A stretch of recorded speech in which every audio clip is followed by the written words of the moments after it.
warahmatullahi wabarakatuh. Di sini kita akan melanjutkan pasal setelah pasal yang kemarin dalam kitab Safinatun Najah. Untuk pembacaan makna, murad maupun penjelasan, ketika terdapat kesalahan kata maupun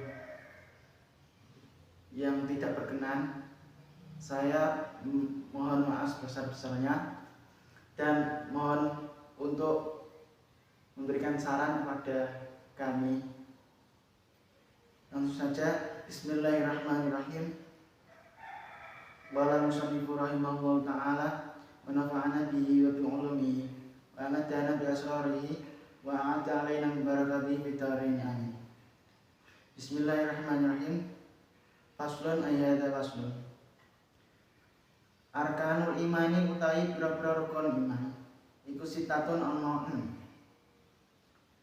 Antuk mina rupane yen tok iman sapa sira billahi kelan Gusti Allah wa bi malaikati lan kelan pira-pira malaikat Gusti Allah wa kutubi lan pira-pira kitabe Allah wa bi rasuli lan kelawan utusane Allah wa bil yaumil akhir lan kelawan dina akhir wa bil qadari lan kelawan qadar khairihi rupane baguse qadar wa syarrihi lan olone qadar. Pasal ini menjelaskan tentang perkara-perkara yang diwajibkan ketika kita mengaku iman pada Allah. Arkanul imani sitatun. Rukun-rukun iman itu ada 6. Iman itu apa sih? Iman adalah ketika secara lughat atau secara bahasa, iman adalah mutlaqut tasdiq atau membenarkan secara mutlak. Baik itu membenarkan apa yang dibawa Nabi ataupun yang dibawa orang lain. Sedangkan secara istilah atau syarak, iman adalah membenarkan apapun yang dibawa Nabi.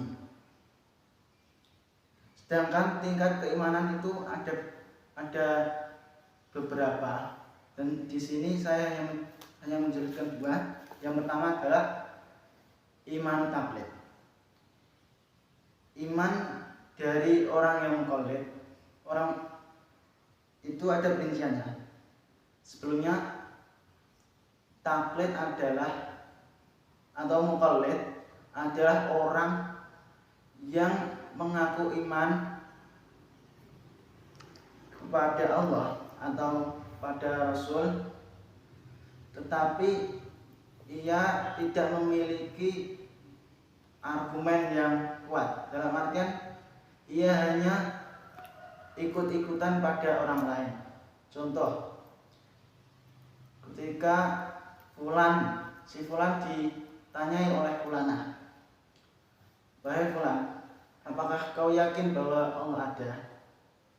Fulan menjawab, "Ada." Lalu fulanah bertanya, "Apa yang menjadi bukti bahwa Allah ada?" Lalu fulan menjawab, "Aku memang yakin bahwa Allah ada, tapi aku hanya ikut-ikutan pendapat dari saudaraku. Katanya Allah itu ada. Aku ikut saja untuk iman pada Allah." Nah, pada permasalahan imannya seorang mukallid ini ada 2. Yang pertama berdosa dan yang kedua tidak berdosa. Yang berdosa ini dengan catatan ia mampu untuk menggali, mampu untuk mengkaji pengetahuannya, tetapi ia tidak melakukannya. Nah, ini iman orang yang seperti ini tetap sah, tapi ia berdosa. Yang kedua, iman yang mukallid tapi tidak berdosa. Ini ketika mukallid tersebut tidak memiliki kemampuan atau tidak ahli dalam bidang pengajian. Nah, ini tidak berdosa dan tetap sah. Selanjutnya, tingkatan iman yang kedua adalah imanul ilmi. Ini adalah mengetahui akidah syariat, tapi juga mengetahui dalil-dalil syariat tersebut. Rukun iman selanjutnya adalah rukun iman yang pertama adalah antuk minabillah. Kita meyakini bahwa Allah ada dengan cara yakin bahwa Allah memiliki sifat-sifat yang wajib kita ketahui. Allah itu wujud, kita, tampak maupun seterusnya. Ada 4 kata, ketika kok kita meninggalkan 4 kata tersebut, iman kita bisa sempurna. Yang pertama, aina. Yang kedua, kaifa. Yang ketiga,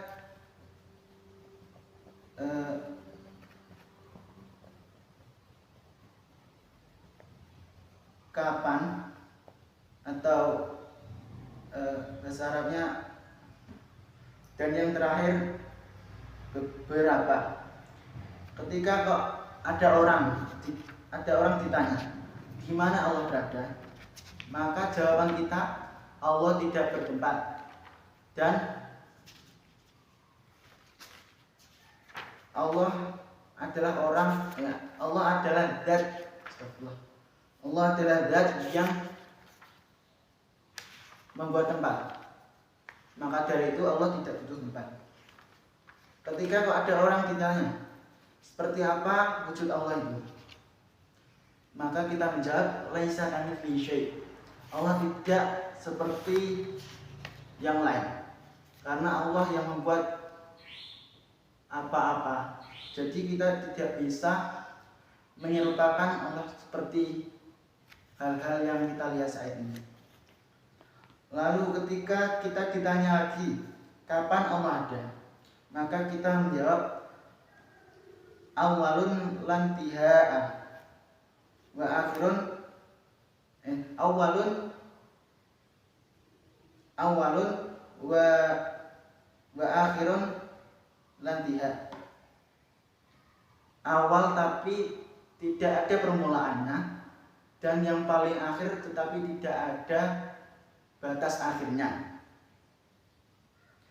Ketika kita ditanya lagi berapa jumlah Allah, maka kita cukup menjawab qul huwallahu ahad. Allah itu hanya satu. Wa bi malaikatihi. Selanjutnya rukun iman itu iman pada malaikat. Malaikat adalah jismun nurun latif. Adalah sebuah jisim yang diciptakan dari cahaya yang sangat. Mereka tidak mempunyai jenis kelamin.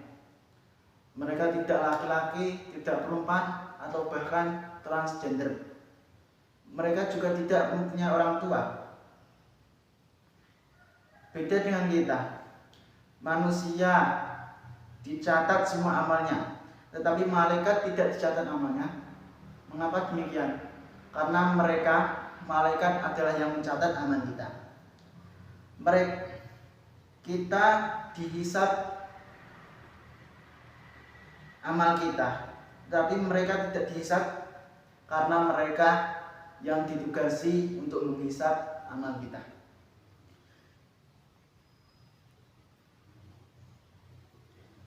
Besok ketika hari kiamat kita juga harus percaya bahwa semua makhluk akan mati pada saat tiupan pertama, kecuali termasuk malaikat, kecuali malaikat hamalatul arsy atau pembawa arsy dan 4 pemimpin dari malaikat. Wa kutubihi, dan iman pada kitab-kitabnya Allah, yakni dengan cara membenarkan bahwa kitab-kitab tersebut adalah kalamullah yang diturunkan kepada nabi-nabinya, dan semua yang ada pada kitab Allah itu adalah hak atau benar. Selanjutnya wa birusulihi, iman pada utusan-utusan Allah. Utusan Allah adalah hamba Allah yang paling mulia. Kita wajib meyakini semuanya, entah itu disebut dalam Al-Quran maupun tidak. Kita juga wajib tahu terkait urutannya. Yang pertama yang paling mulia adalah Nabi Muhammad. Selanjutnya Nabi Ibrahim, Nabi Musa, Nabi Isa, Nabi Nuh, dan dilanjutkan nabi-nabi selanjutnya. Wabil yaumil akhir, selanjutnya iman kepada hari akhir. Kita harus yakin bahwa pasti akan ada yang namanya hari akhir. Yakin akan adanya hari kebangkitan, hari pembalasan, hari hisab maupun hari yang lainnya. Dinamakan sebagai hari akhir itu karena setelah itu tidak ada yang namanya siang, tidak ada yang namanya malam. Hari tersebut adalah akhiru ayyamid dunya, hari terakhir dunia. Ini akan terjadi ketika peniupan sangkakala yang kedua. Itu mulai hari akhir. Sedangkan hari kiamat itu dinamakan karena pada saat hari itu orang-orang yang telah mati akan dibangkitkan Allah dari kuburnya. Qiyamul mauta atau kiamat. Dan yang terakhir, rukun yang terakhir adalah iman kepada qadar, baik itu kebagusan, kebaikan ataupun keburukan. Kita wajib mengimani qadar Allah, karena kita tidak bisa terhindar dari yang namanya qadar Allah. Mungkin cukup sekian. Apabila kurang lebihnya ada kesalahan, mohon maaf, dan saya berharap saran dari saudara semua. Wallahu a'lam bishawab. Wassalamualaikum warahmatullahi wabarakatuh.